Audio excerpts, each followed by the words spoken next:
Procure não ir embora com dúvidas.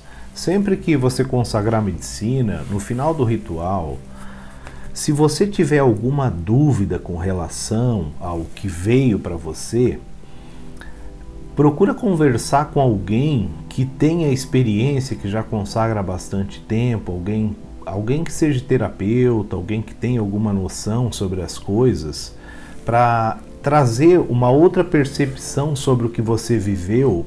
Por que eu falo isso? Porque eu vejo que tem muitas pessoas que vão embora do ritual entendendo completamente errado a mensagem que a ayahuasca trouxe. Eu vejo pessoas assim que viajam na maionese.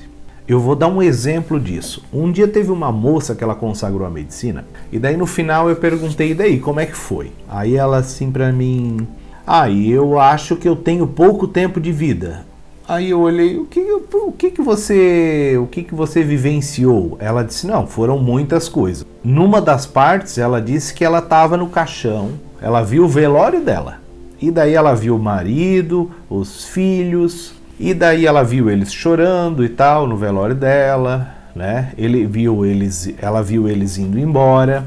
Aí depois ela viu o marido indo para o trabalho, ela viu o marido conhecendo alguém, ela viu o marido casando, ela viu os filhos crescendo, ela viu os filhos se formando, ela viu os filhos casando, ela viu os netos dela nascendo, e daí ela veio me falar que achava que ela tinha pouco tempo de vida. Aí eu falei para ela, você está enganada.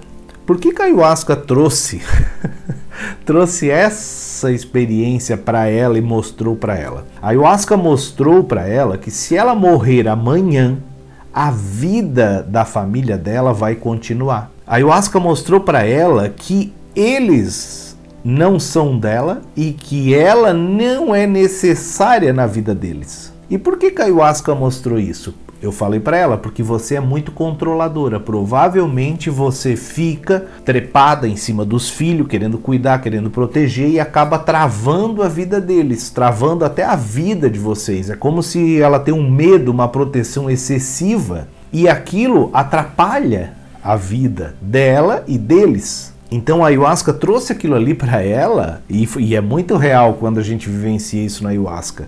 A ayahuasca trouxe aquilo ali para ela porque ela é muito controladora. A ayahuasca mostrou e esfregou na cara dela que se ela morrer amanhã, a vida deles vai continuar naturalmente e eles não precisam dela para sobreviver.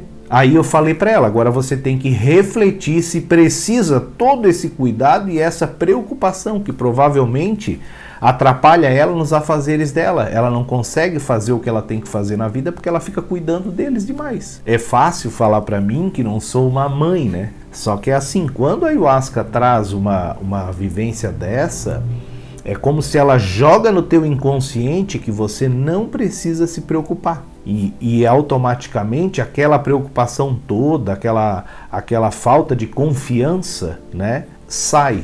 E ela consegue deixar os filhos ir para o colégio, sabe? Sem aquela preocupação toda que ela tinha. Resumindo, a caminhada dela vai ficar muito mais leve. Agora, se eu chego para uma pessoa que nem ela, na vida real, e falo para ela que ela não precisa controlar, que ela não precisa ficar cuidando tanto, que ela não precisa se preocupar, a gente fala isso racionalmente. A pessoa, ela não é burra, ela sabe, mas é que lá dentro dela tem emoções e a mente dela automatizou aquele cuidado excessivo por alguma coisa que ela foi vivendo durante a vida, gerou toda uma necessidade dentro dela de cuidar e proteger. E aquilo é tão automático que ela não tem controle. Então você tem que olhar, quando você for consagrar num lugar, a medicina, no local, tem que ter um depois, tem que ter, às vezes você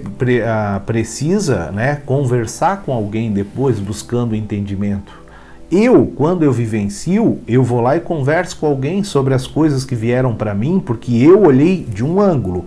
A pessoa que eu estou contando o que eu vivenciei, ela está olhando de outro ângulo. E às vezes se você conversa com 3, 4 pessoas, vai te gerar todo um entendimento sobre o que aquilo causava na tua vida, o que vai te trazer várias percepções sobre aquele fato, vai ajudar você a reinterpretar tudo isso. Aqui no Instituto Mi, sempre no final das consagrações, a gente, os cuidadores, a minha equipe, a gente se coloca à disposição por mais umas 3, 4 horas para que as pessoas que quiserem conversar em particular, né, possam esclarecer algumas dúvidas. Então as pessoas procurem um lugar onde você tenha esse amparo. E se você já consagrou a medicina e foi embora sem entender nada e não tinha nem para quem perguntar, comenta aqui embaixo aqui.